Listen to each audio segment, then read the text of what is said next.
man ku ma woo ci baay ma wuy si la allah ya allah Baramien TV yéen yéen a wóolu baay allah ya allah. abonné leen ci seen chaîne Baramien TV vision de la fayda autrement bu leen fàtte bës cloche bi ngeen mën a jot lépp lu xibaar ci fayda bi merci. taaliba baay mooy ku xam yàlla. taaliba baay mooy ku am fatxu ci yàlla. taaliba baay mooy koo xam ne amul benn kiiraay bu dox digganteem ak yàlla. nit ki fekk mu ngi am kiiraay rek nekk gu taaliba baay. yaa ngi dégg. taaliba baay dafay am fatxu parce que baay li ko àdduna bi yëpp toppee du ay téere de. baay bi muy ñëw fekk na baayam jàngale na lépp luy téere moo xam ci sariya moo xam ci tariqa lépp lu ñuy jàngale fekk na baayam jàng na ko. wax na tamit lépp lu ñu war a liir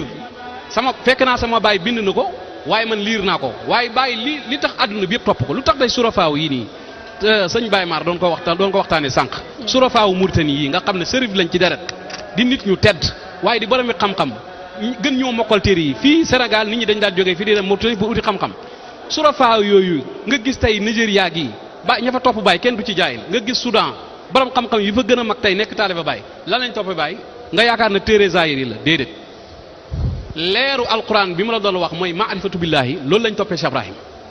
leer boobu nag bu duggee ci yow dootoo am kiiraay sa diggante ak yàlla waxtu woo taxawee ci julli soo ne allahu akbar dara doxatu sa diggante ak yàlla. mais leer boobu. c'est-à-dire lañ koy toppee moom laa doon laaj de léegi nii rek Baye Mar. muy communication bi. ni mu def ba jëflante xeet bu nekk moom Baye dem ci ñi nga xamante ni seen ay gëm-gëm dafa soriwoo loolu ak l'islam. seen ay coutume ak seen ay tradition bokkuñu xeet bokkuñu dara. naka la doon demee réellement ba nga xamante ni tey. fu ne muy Chine surtout. dem Afrique Asie Europe. nu mu mënee. mbir yi nan la demee woon ci jamono jooju gis nga bàyyi soxna Astu maanaam mayam yi nit mënu ko sax expliquer ci làmmañ ndax Baye dafa wax ne man du ma murid muraad la kaw nii muraadan laa muridan liyal mulku wa tasrif bi Mustafal Mahwa Baye ne man du ma murid muraad la sëriñ si ay murid lañ waaye Baye Ñas du murid muraad la xam nga lan mooy différence ñaari baat yooyu murid mooy sëriñ si bëgg yàlla doon taqoo weeru koor di def ay xalwa di def ay nawafil pour yàlla pour am cër ci yàlla xam nga loolu lu baax la waaye Baye moom nee na namu na mu yàlla maanaam yàlla moo jël ci lu ko coobareem li ko neex tibb li ko neex na ko am loolu mooy Cheikh Ibrahim moo tax naar bi ñëwoon kër Maalaaji bi mu defalee li si xaar ma Maalaaji doomam yëpp ku ci nekk parce que Maalaaji doomam yëpp ñëpp ay wàllu la ñëpp ay xalifa Cheikh Tidiane lañ bi mu defee li si xaar dafa ko na sa doom sàngam gis naa ci moom maqaama sàngam ku nekk mënu ko am na may yàlla bu ma gis ci moom waaye sa doom bii ñuy wax Ibrahim sha'nun min shu'unil haqq moom mbir la ci mbiru yàlla yi kenn mënu ko expliquer communication Baye communication roxaani yi lay def Baye duy wax ak ay nopp de ay ruux lay waxal dégg nga wax ay ruux lay waxal moo tax gis nga bu toogaan fii di gàmm waaw la daan wax yenent bi waaw naar yi di ko dégg gis nga waaw jooju rek am na ñu ci yeggee ci yàlla macha Allah parce que ya takkalama bi roxaanitil insaan yi dafay wax ak ruuxu mbindeef waaye waxul ak seen jëmmi zahir communication boobu mu doon def moo ko may àdduna bi yëpp dégg misaasam xam mission am moo tax tamit boo waxaan ñëpp koy dégg Baye jëmmam ji rek day def tasrif ci ay xol maanaam jëmmam ji rek gis ko mën na dugal sa xol l'islam mën na tax nga bëgg l'islam mën na tax nga bëgg tariqa tijaan donc beneen bi ci des sëriñ bi wax na la ko ki fi jógee sànq ndigal li xam nga yonent bi sallallahu alayhi wasallam yàlla daf ko wax ci alquran wa da'iya ilallahi bi iznihi wa sirajan muniran na nga woote ci yàlla ci ndigalal yàlla waaye ak sirajan munir mooy lumière képp kuy woote ci yàlla te amoo lumière doo sori lumière mooy xam-xam woote ci yàlla ndigal moo koy def ak xam-xam te ñaar yooyu la Baye yore woon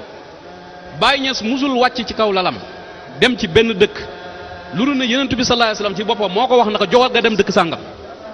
moo tax su wàccee foofu rek day def tasrif ci xol yépp parce que ndigal lay demee tukki yi mu doon tukki amul benn tukki bu mu def boo xam ne cëru bakkanam la am na fu mu ko bind alima xaaliqi bi anna safari maa fi hazun min hususil basari yàlla mi ma bind xam na ne voyage yi may def cëru bakkan amu ci amul benn intérêt bu aji sama bakkan waaye dama koy def pour li ma yore njëriñ bi ma yore ma transformé ko mu dem ci mbindeef yi ndigal loolu ak xam-xam boobu mu am moo ko mayoon communication bi yemul ci ay nopp mais ci ay ruuxu la doon dem. mais ba ci communication boobu dañuy faral di dégg. ñu ne Sénégal xamuñu Baye. waaw yeneen xeet yi ñoom ñoo ko gën a xam. waaw wala bu xam bi en tout cas au vrai sens du terme. ok ak surtout cër bi nga xamante ni moom lañ koy jox ko njabootam. jox ko ay jàngaleem ak yu demee noonu. dëgg la yow loolu ban gis-gis nga ci am. waaw xam nga loolu wiraasa Muhammadiya la loolu ndono la bu Baye am ci Yonent bi sallallahu alayhi wasallam xam nga tey ñu ngi wax waxu gàmmu Arabie Saoudite kañ lañ commencé gàmmu même pas 2 ans daaw ak ren léegi commencé nañ gàmmu fekk si nañ suñ mag ñi. ñi ñaanal suñ mag ñi yàlla fay leen loolu yëpp seen liggéey la. Arabie Saoudite biñ commencé gàmmu biñ commencé defal feet juddu Yonent bi sallallahu alayhi wasallam yàggul te ñu ngi feetal seen i jabar ak seen i ngénte seen i doom xam nga lu tax même soo waxee Seydina Muhammad sax Rasulullah sallallahu alayhi wasallam ñoom dañ naan waruloo wax loolu Muhammad ibn Abdullah rek nga war a wax wala Muhammad Rasulullah maanaam ñun gëdd biñ jox Yonent bi fa mu juddoo joxuñ ko parce que loolu hijab la gis nga ventilateur bi upp soo taxawee ci ronam du la upp il faut nga am espace tuuti nga dànd ko pour ngelaw bi mën a ñëw ci yow est-ce que yaa ngi dégg. alqurbu hijab maanaam nit ki lu ko jege ba jege du ko gis nga sa xef yi nii lim la jege moo tax mënu ko gis sa ndong bi boo amul ñaari seetu du ko gis est-ce que yaa ngi dégg loolu moo tax nitu yàlla jege ko ñi gën a ñàkk saas ci nitu yàlla yi mooy ñi leen gën a jege. Yonent bi ñi ko jege woon ci màkkam gis nga même ci xunt bi mu duggee ci xunt mi bi yéeféer yi ñëwee di ko seet bi muy gàddaay mënuñ ko gis Seydina Abubakar ne Yonentu pourtant amaytum na xaraf tuuti ko ron mu dëgg ma Yonentu ne ko mënuñoo gis parce que seulement mënul gis jant parce que Yonentu leer la ku sa xol amul leer doo gis Yonentu bi sallallahu alayhi wasallam loolu la Cheikh Tidiane doon gis nga Cheikh Tidiane tey boo demoon fee Fès Maroc xaw ma ndax mas nga fa dem. waaw fa mu nekk ak. waaw xoolal Cheikh Tidiane fi mu dëkk ci Maroc. ngay gis naar bu téye cigarette am ci buddu saawee Cheikh Tidiane di tux kooku xamul maqaama Cheikh Tidiane xamul xutbul maktoum xamul ne xutbul maktoum moo tëdd foofu xamul loolu xamul ne jëmmu wilaaya moo tëdd foofu xamuñu loolu parce que kiiraay la tey nii Medina Baye mel ci Cheikh Tidiane Tivaouane mel ko Medina Gounass mel ko nga xam ne boo am na ñoo xam ne suñu déggee turu Cheikh Tidiane dañuy jooy. waa Fass meluñu noonu parce que jege kiiraay la. gis nga wiraasa boobu ndonu googu loolu la Baye donnu ci ñoom moo tax Sénégal mënuñoo gaaw a gis Baye mais nag suñu sëriñ bu baax ñi ko wax Baye Tuuti Ñas rahimullah yàlla na yàlla yokku leeram dekkoon ko bëgg Baye nekkoon soldaaru pays bi daf daan wax lu am solo mu ne sooy lekk benn misaal mu am solo mu ne sooy lekk soo tibbee ba pare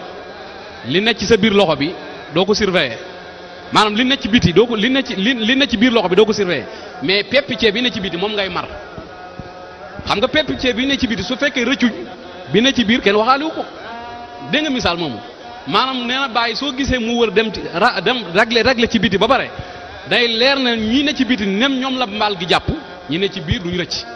parce que soo xoolee diggante 2000 léegi 10 ans yi nii faydu bi ni mel ci Sénégal ak jeunesse bi ni ñu joxee bopp Baye ci Sénégal nga gis ay mbiram ni mel ci réew mi actuellement moo lay wan na ñi ngi ko commencé xam te maa ngi ñaan yàlla ñëpp xam ko nit yàlla yëpp yàlla nañ leen xam parce que ñoom njëriñ rek lañ yor mbaax rek lañ yor ku leen xam lu baax rek ngay xam. mais yenn saa yi ñu ne Baye dafa tànn ay taalibeem loolu est-ce que duñ ne. luñ koy waxee la ci yeneen sëriñ yi rek ni ku ci nekk. sa ay taalibe da nga koy tànn. ci ay anam yoo xamante ni xëy na ump nañu bëri. dëgg la wala dafa nekk benn particularité boo xamante ni dañ naan loolu Baye rek moo ko am. loolu gis nga loolu xaqiqa la gis nga yow ma alastu bi rabbikum foofu la lépp xewee gis nga ci zahir bi mooy misaal baatin bi ci zahir jigéen boo gis ak góor goo gis yàlla bind na ci yow ma alastu bi rabbikum ñaata doom la war a am ci kaw suuf maanaam ku nekk doom yi nga war a am sa ruuxu doom yooyu topp na la ca ësal doom yooyu ci zahir il faut tëjliyaati indi ko gis nga noonu mel ci zahir ci xaqiqa bi noonu la mel képp koo xam ne ci ësal sa ruuxu dafa amoon collaboration ak ruuxu Cheikh Ibrahim mënoo rëcc Baye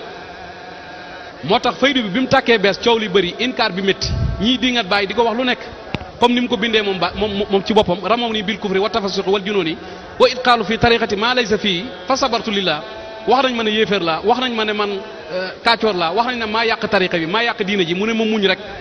xam ne lu yàlla namul du am gis nga jamono jooju Baye daf da dégg naa ci nettali mag ñi Baye daf daan wax ne bëri na ñu may weddi waaye seen ruuxu doom yi ñi ngi may sàbbal ci seen digg yi ñoom dégg nga wax ci parce que bépp ruuxu bu amoon relation ak moom ci ësal su ngeen ñëwee fii ci ëbët ci zahir faw nga nekk taalibe mënoo ko rëcc ak foo mën a nekk yaa ngi dégg moo tax boo xoolee ci rexle bi pour mayi bàyyi ci raxlaam boo demee ci raxlaam ci tukkeem mu ngi nettali lu yéeme mu ngi wax ne bu surtout anal xatma fi manaami xaala ani mudrikul maraami cheikhu tariqati wa kaana qadri bu surtout anal xatma fi manaami xaala ani xaala ani mudrikul marama cheikhu tariqati wa kaana qadri aqasa an yóbbi fi konakiri yudoa bi ndongo sara foofu alamun xaddantoo hiina li sirin alamu soo demee foofu bàyyi mu ngi wax ne Cheikh Tidiane wax na ma indil ko muqaddamu qadir bu mag bu ñuy wax ndongo saar nee na naa ko indi ci tariqa bi gis naa Cheikh Tidiane ci nelaw nee na naa ko indil ndongo saar xoolal ndongo saar moom fa mu nekk mais yàlla bindoon na ci ësal ne ci toppam Cheikh Ibrahima lay bokk ak ñeneen ñi ko topp ci àdduna bépp ci ay kàngam donc yeneen sëriñ ñi ngay gis ci réew mi itam noonu la mel su fekkee ne ci ësal sa ruuxu dafa amoon relation ak ruuxu Cheikh Ahmad Bamba wala mu am relation ak ruuxu Mame Alhaji Malick ñooñu foo jaar nekk seen topp loolu xaqiqa la maanaam loolu baatin la ci biir balaa zahir bi di ñëw ànd ak nag ne nekk taalibe Baay mayu yàlla bu mag la parce que Baay ni mu nekkee muraat namu yàlla ni ko yàlla nammee moom ba jox ko li mu ko jox loo xam ne dafa yëm àddina yëpp noonu la ay taalibeem nekkee ay muraat maanaam taalibe Baay yàllaa koy namm pour mu nekk taalibe Baay parce que moom moo ko bind kullu muridin yasdari muridi bi xidmatin wa adabin muridi lakin man saahibani muraat Baay nee na taalibe yeneen sëriñ si mën nañoo raw sama taalibe ci dàqal liggéeyal sa sëriñ maanaam raw leen ci dàqal liggéey wala di xitmaal seen sëriñ wala di leen tarbiya loolu mën nañ ko ci seen yar ak teggin ak yooyu waaye man ñi ànd ak man même buñ deful woon dara yàllaa leen nam laakin man saahibani muraad wax na it ne moom Cheikh Ibrahim sama taalibe moo gën a jafe mercure rouge yoo xam nga mercure mercure li muy jafe te waxul moo gën a jafe rek maanaam ni mu jafe ci miskin xam nga mercure même boo amee xaalis sax yombut ci yow mais miskin mooy faqir ku ñàkk ni ko mercure gis mercure ni mu ko jafee Baay nee na sama taalibe moo gën a jafe gis sama taalibe parce que d'abord taalibe Baay il faut mu nekk muslim sahih il faut nga nekk jullit bu wér di pratiquer l'islam comme ni ko Yonent bi sallallahu alayhi wasallam doon pratiquer ak ay sahabam taalibe Baay foo nga nekk tijaan sahih foo nga nekk tijaan bu wér di pratiquer tariqa bi comme ni ko Cheikh Tidiane doon pratiquer ak ay sahabam yaa ngi dégg pour nga bara door ma nekk taalibe Baay su loolu weesoo nag yàlla dindi sa kiiraay yépp amatoo benn kiiraay sa diggante sa borom yow sooy jaamu yàlla jaamoo yàlla ngir xaar aljana wala sax taalibe Baay du jaamu yàlla ngir aljana ak safara taalibe Baay dafay jaamu yàlla li wacci laayil karim parce que yàlla ku koy jaamu amu fi moom wax na ci alquran wallahu xalaqakum wa ma ta'malun man yàlla maa leen bind maa bind li ngeen di def Baay daal na ko léebu sax ci zahir mu ne balaa ngay julli il faut nga jàpp ndox mi ngay jàppee ndoxum yàlla la alquran ji ngay jàng yàllaa ko wàcce suuf si nga taxaw yàllaa ko moom kattan bi nga am di julli yàllaa ko moom kon yow lan nga am ci julli gi bay adresse sa bopp ne yaa ngi jaamu yàlla kon yàlla mooy jaamu di la askane yow jaamu gi yàlla kenn defalu ko dara yenn saa donc maqaama moomu nag ci la taalibe Baay taxaw moo tax nekk taalibe Baay yomb yàlla ñu ko yàlla def ñun ñëpp amin yaa rabbi te bokk na ci li nga xam ne mooy particularité bu ñuy gis ci fayda bi mooy ñu gis ay ndaw yoo xamante ni dañuy am xam-xam parce que loolu aussi bokk dañ naan en tout cas du bërëb boo xamante ni siis na ci mbirum savoir maanaam pour xam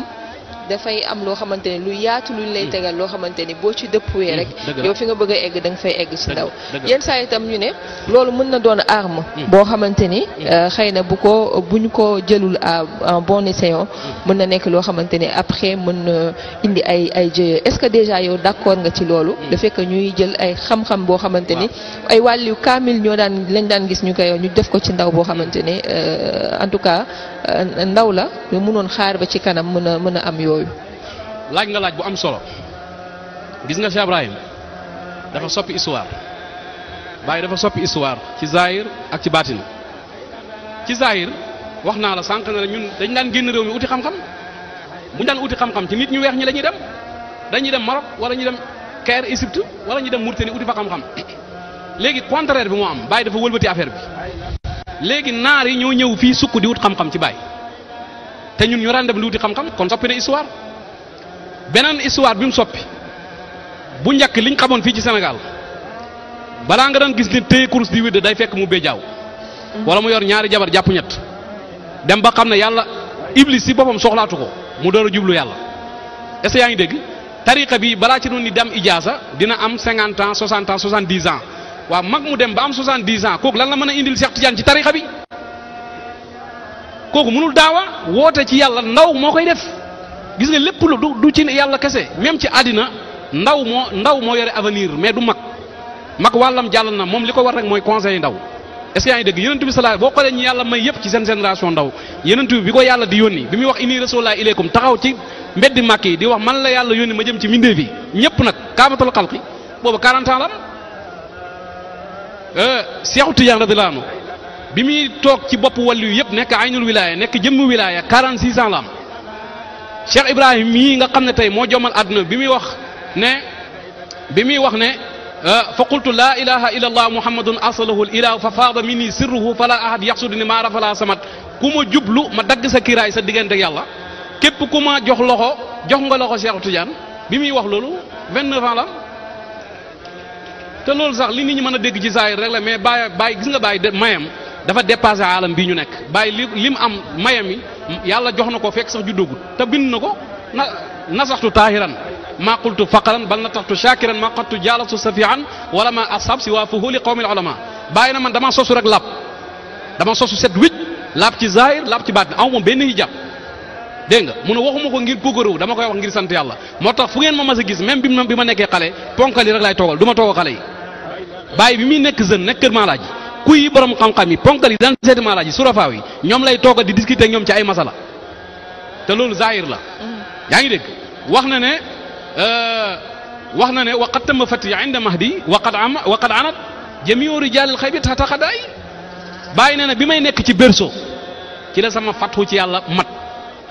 fatu googu muy wax moom la nitu yàlla yi daan wër 40 ans di fanaan ci ay armel bàyyi nee na bi muy am nekk ci berceau moom la am fatu googu mu ne rijaalul xay bi góori xay bu yëpp nekk ci sama ron kon moom lii feeñ ci zahir xëy na luñ mën a expliquer rek la waaye mayam dépassé na loolu donc lu tax ma ñëw ci lu am solo li may laaj maanaam lu tax tey ngay gis taalibe Baay par exemple man mii sama génération bi tey ñëwee la am naa ijaasa ab sëriñ laa maa ngi joxe tariqa tijaan maa ngi joxe tarbiya parce que leer gi Baay yore moo rëy Baay leer gee bëri moo tax même xale bu ko toppee day am leer bu njëkk sëriñ si da ngay ànd ak ñoom ba am 60 ans door a am leer Baay da ngay ànd ak moom ñaari at mu sol ci yow leer ba nga mën koo transférer feneen loolu moo waral nga gis ndaw yi ànd ak moom xam-xam bi mu am mu tëbbu leen xam-xam tëbbu leen jub macha allah taalibe Baay yi bëri xale boo xam ne 25 ans 35 ans la am soo ko gisee da ngay daje ak mag mu béjaaw mu nuyu la ñaari loxo wallahi da ngay tiit après su demee rek nga ne lii yëpp Baay la du mën la gis sax waaye Baay la gis. yaa ngi dégg. ndaw moo yore avenir bokk na ci histoire yi Baay soppi même tariqa bii nii daawuñu ko jox jigéen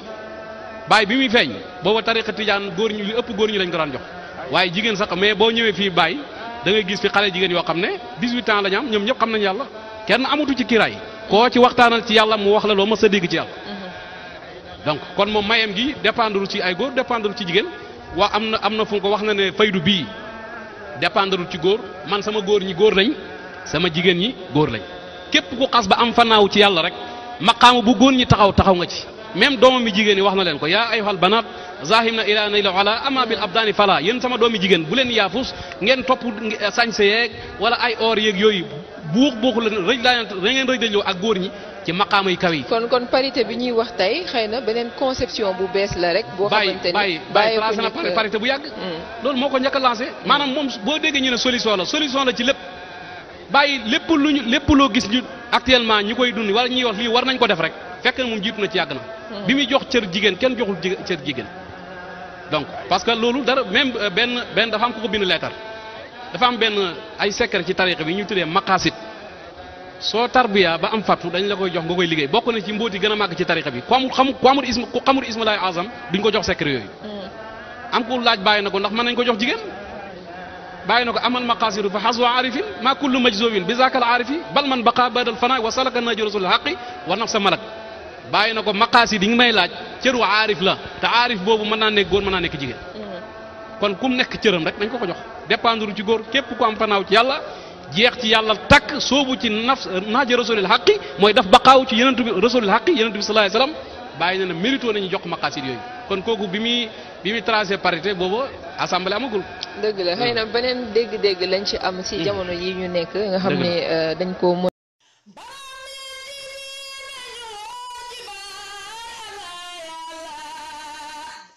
man ku ma woo ci baay ma wiisi la Allah ya Allah Baramien TV